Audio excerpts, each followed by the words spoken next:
आणि तुम्ही मित्र आहात हे या गेल्या 4-5 दिवसात बरेचदा सांगितलं जातंय तुमच्याकडून त्यांच्याकडून. कशाचे संकेत आहेत का हे? काही संकेत नाही आहे. ही राजकीय संस्कृती आहे. संकेत असते तर काल त्यांनी माझ्यावर भरपूर टीका केली आहे, मी त्यांच्यावर भरपूर टीका केली आहे, करणार आहे. पण आम्ही वैचारिकदृष्ट्या आमचे विचार वेगळे आहेत, भूमिका वेगळ्या आहेत, पण एकमेकाचे शत्रू आम्ही नाही. त्यामुळे 16 तारखेनंतर आम्ही एकत्रित चहा पिताना दिसलो तर त्याला फिक्सिंग म्हणू नका. बरं, जे बिनविरोध निवडून आले ती फिक्सिंग होती का? कारण एवढे बिनविरोध कसे निवडून येऊ शकतात? असं आहे की यांना उमेदवार मिळाले नाही. आता मी तुम्हाला एक सांगतो, एवढ्या शिव्या किरीट सोमय्यांना यांनी दिल्या. किती दिल्या? जेलमध्ये टाकतपर्यंत प्रयत्न केला. किरीट सोमय्यांचे सुपुत्र नील सोमय्या लढतायत. आता नील सोमय्यातला तर हे रिकामे सोडलं नसतं यांनी, यांच्याजवळ कॅन्डिडेट असतात तर. शिवसेनेला कॅन्डिडेट देता आला नाही म्हणजे उभाठाला, शरद पवारांना देता आला, काँग्रेसलाही नाही देता आला.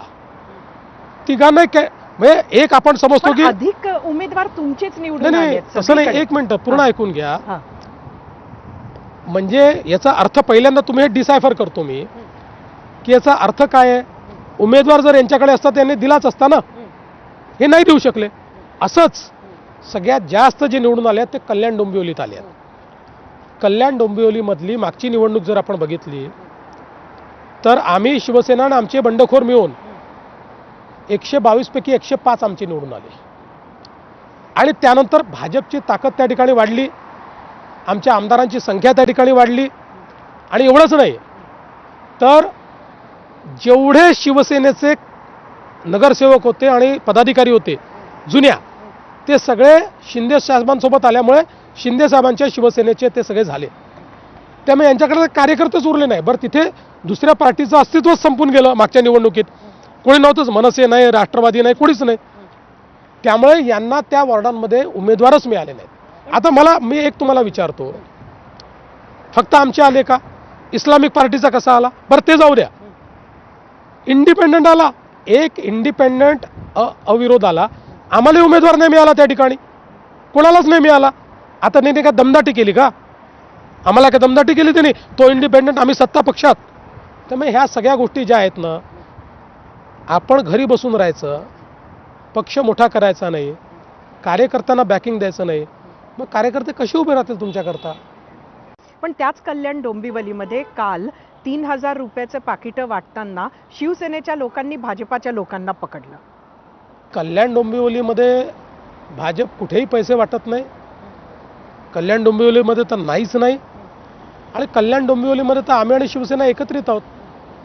त्यामुळे काही असा घटना घडण्याचं कारणच नाही. बरं देवेंजी, मला माहिती आहे प्रश्न माझ्याकडे खूप आहेत, पण तुमच्याकडे वेळ नाही, प्रचार आहे. त्यामुळे शेवटचा एकच नाव तुम्हाला सांगायचं आहे ह्या पुढच्या 3 प्रश्नांना घेऊन.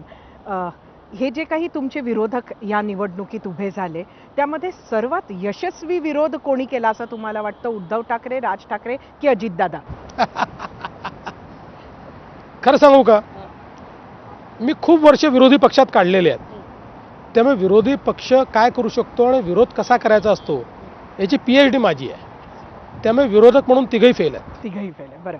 बरं, ह्यापैकी तुमचे मित्र आता म्हणजे किमान 2 आहेत तर आता, आणि मीच मित्र हे उद्धव ठाकरेंनी सुद्धा सांगितलं. त्यामुळे राज ठाकरे, उद्धव ठाकरे आणि अजितदादा, सगळ्यात जवळचा मित्र कोण? पण सगळ्यात जवळचे मित्र एकनाथ शिंदे आहेत. त्याच्या खालोखाल जवळचे मित्र अजितदादा आहेत. आणि मग पॉलिटिक्सच्या पलीकडचे मित्र हे राज ठाकरे आहेत. आणि दुरावलेले मित्र हे उद्धवजी आहेत. आता ह्या तिघांचाच आपण निकाल बघूया. कोणाचा स्ट्राईक रेट तुम्हाला वाटतं जास्त चांगला राहील या तिघांपैकी? उद्धव ठाकरे, राज ठाकरे की अजितदादा? स्ट्राईक रेट हा मला असं वाटतं की महाराष्ट्रामध्ये, पॅन महाराष्ट्राचा विचार केला तर अजित पवारांचा या दोघांपेक्षा जास्त राहील. आणि मी पहिल्या दिवशीपासून सांगतोय की दुर्दैवाने या अलायन्सचा विक्टीम हा राज ठाकरे ठरतील. या अलायन्समध्ये राज ठाकरेंचा फायदा उद्धव ठाकरेंना होईल, उद्धव ठाकरेंचा फायदा राज ठाकरेंना होणार नाही. त्यामुळे मला असं वाटतं की स्ट्राईक रेटमध्ये कदाचित यामध्ये राज ठाकरे सगळ्यात कमी राहतील. देवेंद्रजी आपले खूप खूप धन्यवाद. आणि तुमच्या निमित्तानं एक वेगळ्या पद्धतीनं मुंबई आमच्या दर्शकांना सुद्धा बघायला मिळाली. आणि मलाही तुलनेनं स्लो मोशनमध्ये हां, कोस्टल रोडवरनं जाण्याची मजा घेता आली. धन्यवाद. थँक्यू.